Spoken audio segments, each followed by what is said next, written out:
ndichadzidzisa masikati ano kwenguva pfupi pfupi, apo ndichadzidzisa pamusoro pekuda Mwari nekuda kwake. Kuda Mwari nekuda kwake, loving God and loving his will. Vazhinji tinoda Mwari, kana kuti regai nditi vazhinjisa tinoda zvaMwari, kana kuti zvinhu zvaMwari. Toita vazhinji vanoda Mwari, pozoita vashomanene vanoda kuda kwaMwari. Kana kuda kwaMwari kuri kunofadza, tese tinokuda kuti kana zviri izvo zvadiwa naMwari ngazviitike. Ende kazhinji nekuda kwekushaya zivo, tinofunga kuti kuda kwaMwari kwagara kwakanaka.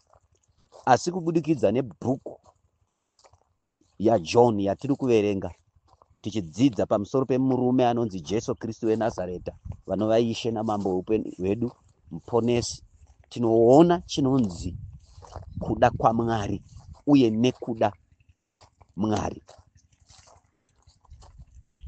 Chinotaridza kuti munhu anoda Mwari kugona kuda kwake, kugona kuremekedza kuda kwake Mwari wacho. Nekuti ukagona kutaura kuti ndinoda Mwari, wozokundikana pakuda kwake. Kuda kwako Mwari kuri kuita sekuda Mwari, kuri kuda zvaMwari kana kuti kuda zvaanopa Mwari. Saka kuda Mwari kwakabatana nekuda kwaMwari kunowanika chete pamunhu abvisa kuda kwenyama yake, kuda kwepfungwa dzake, kuda kwemafungiro ake, obatirira pakuda kwaMwari, kungangova kuri kunorwadza, kunoshungurudza, kunosekesa, kunosemesa, kunosungisa, kunonetsesa, kunorambisa. Regai nditaure shoko iri ndichiti Jesu paanodzidzisa vadzidzi vake kunamata, ane chaanotaura achiti kana maakunamata, namatai muchiti kuda kwenyu ngakuitwe sezvazviri kudenga, ngakuitwe panyika sezvazviri kudenga. Paaitaura nhau yekuitwa kwekuda kwaMwari panyika, vanoita kuda kwaMwari panyika vanhu vachigoneswa naMwari, vachibatsirwa naMwari. But vangani vanobvuma kuita kuda kwaMwari kana kuchirwadza? Vangani vanobvuma kupindana nekuda kwaMwari kana package yacho ichinge dambudziko? Nekuti hapasi pese panonzi kuda kwaMwari kwakuitika onge ari makomborero, dziri mhemberero.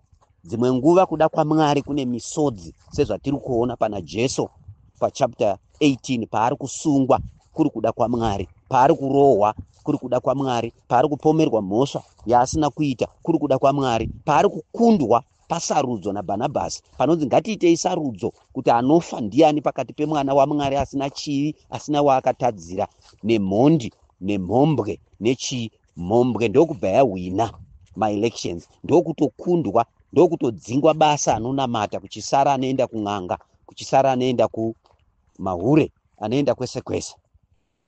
Zvese izvozvo zvoita sekunge Mwari varasa Jesu, zvoita sekunge Mwari vakurasa. Kana kuri kutarisa pauri nhasi, nditaure pamusoro pekuda kwaMwari nemaitiro aMwari, kuti vazhinji vanoda Mwari vanoita sekunge vasingadiwe naMwari. Tikavatarisa nemaziso enyama, upenyu hwavo haunzwisisike, hunenge hwevanhu vakaraswa naMwari. Ndinorangarira kana ari Jesu chaiye akasvika panguva yaakati, my God, why have you forsaken me? Mwari wangu, sei mandirasa? Kune nguva inoita sekunge waraswa naMwari kana waakufamba mukuda kwaMwari. Ukazvitarisa kumhuri kwenyu, ndiwe wega usina mota, ndiwe wega usina kuroorwa, ndiwe wega usina chinhu, asi uina Mwari. Kuva naMwari zvinhu. Kuva naMwari zvinhu zvese asi zviri munguva. Regai nditaure chinhu ichi, kuda kwaMwari kunokomborera uye kunorwadza, kana kuti uye kunogona kurwadza zvichienderana neurongwa hwaMwari, nguva uye nezvaari kutarisira. Hapasi pese panonzi kuda kwaMwari kwabva kwaitika zvofadza. Dzimwe nguva kuda kwaMwari kunongoreva rufu rwemwana mudiki. Kana vari Mambo Jesu vakafa vaine makore 33 kuri kuda kwaMwari. Vakafa vasina kurwara, vakafa nekuda kwemhosva yavasina kupara, vakafa nekuda kwekuti vakarambwa nevanhu vavakapa chikafu, vanhu vavakaporesa, vanhu vavakaitira minana nezvose zvakanaka zvaungafungire zvausina kumboita iwewe. Saka ndichaverenga mbichana kuti iwewe neni tinyaradzwe nekuziva kuti kuda kwenyu Mwari ndiko ngakuitwe, kunyange kuchirwadza, uye ndo kuchandifadza, uye ndichakuremekedza. Kuda kwaMwari pavhesi ya 11 na 12 inoti iyo, zvino Jesu akati kuna Petro, isa munondo wako mumuhara, mukombe wandapiwa naBaba handingaunwi here? Zvino boka ravarwi nomukuru wechuru chezana navatariri vavaJudha vakabata Jesu vakamusunga. Jesu ari kudzidzisa Pita, uyo asvika patinosvika tese, kuti tikaona zvimwe zvinhu zvaakuitika kune munhu tinobvunza kuti zvino Mwari wake aripi? Ivo Mwari wacho varipo, ivo Mwari wacho vari muridzi wezviri kutoitika. Chavanongoita bedzi Mwari kana vaine zvavaroda kuti zviitike kwauri, vanongosarudza vanhu vanouya kuzoita zvinhu izvozvo kunyange zvakaipa, kuti zvavari kuda zvavakanyora pamusoro pewiri ine chekuita neupenyu hwako zvidzadzikiswe. Saka kune vanhu vakauya vakaita zvavakaita, vanofanirwa kuregererwa newe, nekuti vakauya chete kuzozadzikisa kuda kwaMwari pamusoro peupenyu hwako, kuti ugodzidza kuti Mwari chete ndo vanomirwa navo, Mwari chete ndo vanodhipendwa navo, Mwari chete ndo vanotrustwa navo. Chese chatinopindana nacho muupenyu, mukurarama, mukuda kwedu Mwari nemukunamata, chinouya kuzotidzidzisa chimwe chinhu pamusoro paMwari, pamusoro pavanhu nepamusoro pekunamata. Jesu wataona apa uyu, mukazvitarisisa, ari kuudza Pita kuti regedza ndirwadziwe, regedza ndisungwe, regedza zviri kuda kuitika zviitike. Haizi prayer point, haizi prayer request yefreedom, yedeliverance from what I'm going through, nekuti kuda kwaMwari. Kureva kuti kune kuda kwaMwari kwatakatora tikaikuita prayer point yekutsanyira, yekunamatira, tikatotumira mufundisi kuti namatirai chakati chibve pandiri, urwere hubve pandiri, dambudziko ribve pandiri, chakati chakati, asi zvisingafanirwe kunamatirwa kuti zvibve, asi tichinamatira kuti Mwari vatikundise, tikure mazviri, tione hukuru hwaMwari mazviri. Mwari vaindidzidzisa rimwe zuva vachiti ivo, ndinowanza kusarudza, because ndaibvunza mushure mekunge ndaona trend yandakati iyi inofanirwa kubvunzwa Mwari vataure chokwadi. Ndikati nhai Mwari, vandinonamata navo vasikana havana kuroorwa, vavanogara navo, vanobva kudzimba kumwe chete navo varoorwa, vasinganamate vanoenda kubhava, vanodii. Vangu vandiinava vakuma 43, vamwe vacho, vamwe ma 39, vamwe ma 52. Saka ukuru hwenyu Mwari hunooneka papi? Mwari ndokunditi, nhai mwanangu, musikana ane 21 akaroorwa, vangani vanogona kuona nekupupura kuti apa pakafamba Mwari, pakafamba nyasha? Ndepapi panooneka kufamba kwenyasha, panotendeutsa vanhu, panoroorwa munhu ne51 oita mwana ne52 years, panonzi Mwari waanonamata tamuona, tamuziva, ndiye Mwari? Ndepapi? Ndobva ndati pa52. Zvikanzi dzimwe nguva wili yangu pamunhu wangu wandinonamata, ndoziva kuti handitize, ndinomisa zvinhu zvake kusvika vanhu vese vafokasa paari, vese vamuseka, kusvika vachazofokasa paari musi wetestimony, vachasekerera naye nekuda kwetestimony. Saka kune maproblems asiri maproblems, iri programu yaMwari kana kuti wili yaMwari kana kuti kuda kwaMwari. ende kana uchida Mwari unogona kuda kwaMwari. Akukubvise pana Mwari kuda kwaMwari. Ndakune simbazve kuda kwaMwari kwacho yekukubvisa pana Mwari. Mukatarisa Jesu zvanga akupindana nazvo zvanga zvakaoma zvekuti pasina kusimbiswa naMwari, kuda kwaMwari kana kuti wili yaMwari yaimubvisa pana Mwari. Vazhinji takabviswa pana Mwari nekuda kwewili yaMwari yatakatadza kunzwisisa, tikafunga kuti kuraswa naMwari, betrayal. Saka betrayal yakaitika muchapter 18 yekubetreyiwa kana kuti yekutengeswa kwakaitwa Jesu naJudasi ingori betrayal 1, but dzakawanda. Imwe betrayal yakaitwa naJesu paakabetreya nyama, hunhu hwenyama ikaiswa padambudziko, inosarenda, inoramba zvimwe zvinhu. Aifanirwa kuramba Mwari pakatanga kurwadziwa, but iye akabetreya wakaipa, akabetreya nyama. Saka kugona kufamba mukuda kwaMwari, kugona kubetreya nyama, kuramba nyama, kukunda flesh.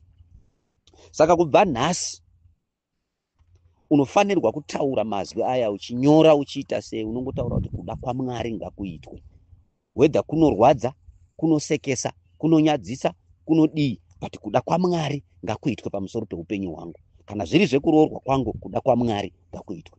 Kana zviri zvekuenda kubasa kwangu nekuvaka imba, kuda kwaMwari ngakuitwe. Kana zviri zvekurarama panyika pano, kuda kwaMwari ngakuitwe. Handina basa nezvandinoda inini, ndichambosendeka zvangu pasaidi. Ndakambozviedza zvikaramba kusenza. Zvimwe zvatinoda kana kuti wili yedu isisi inotirasisa, but wili yaMwari yakagadzirwa musimba raMwari. Zvinobudirira, zvingarwadza nhasi, but mangwana zvinofadza.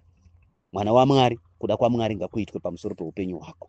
Wandinzwa nhasi, wadzidza sei uri kupindana nezvauri kupindana nazvo, zvinotarisirwa nevanhu vasinganamate kuti haufaniri uchipindana nazvo, ndio zvauri kupindana nazvo, kuti ukuru hwaMwari huonekwe. Kazhinji tine zvinhu zvekuti zvikaitika sezvakaitika kuna Jesu, aifanirwa kusungwa, aifanirwa kupindana netsawa. NdiPeter, ndiAndrew, ndiJohn, ndiMatthew, ndiBhartholomeya, but vese ivava havana chavakapindana nacho. Kwakapindana nacho nemunhu aisafanirwa kupindana nacho, nekuda kwekuti Mwari vaida kuti vanhu vadzidze, vanhu vaone ukuru hwavo kubudikidza naJesu Kristu weNazareta, tigova zvatiri nhasi. Saka iwewe une zvauri kupindana nazvo nhasi, zvinorwadza, kuti vanhu vasinganamate vazvione, vakuone uchisunungurwa. Rimwe gore ndakamboita vamwe mai vakauya kumba, vaiva nechirwere chakanga chaita muziso, growth yakaitika muziso.